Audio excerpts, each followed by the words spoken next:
بسم الله الرحمن الرحيم.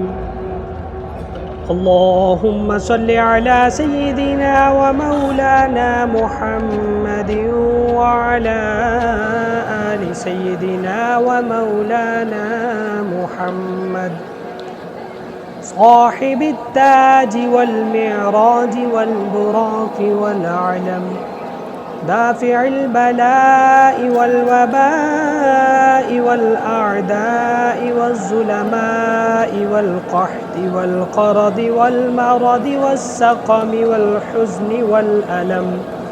اسمه مكتوب مرفوع مشفوع منقوش في اللوح والقلم، سيد العرب والعجم، صاحب الحياء والسخاء والعطاء والوفاء والشفاء في العلم والحلم والفيض والفضل واللطف والإحسان والكرم.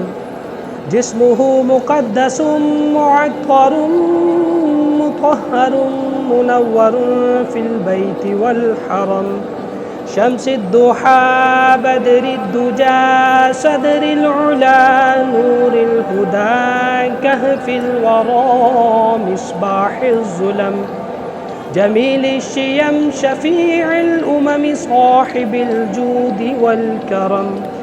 والله عاصمه وجبريل خادمه والبراق مركبه والمعراج سفره وسدرة المنتهى مقامه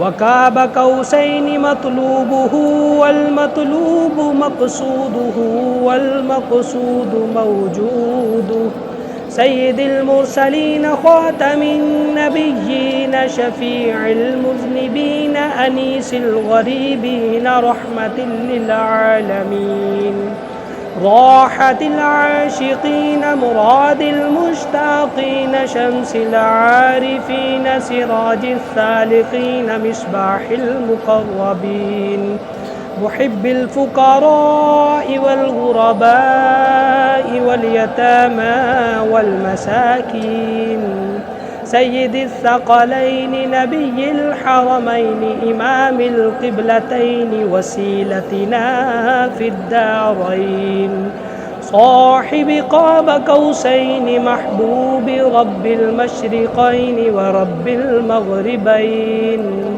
جد الحسن والحسين مولانا ومولى الثقلين، أبي القاسم محمد بن عبد الله نور من نور الله.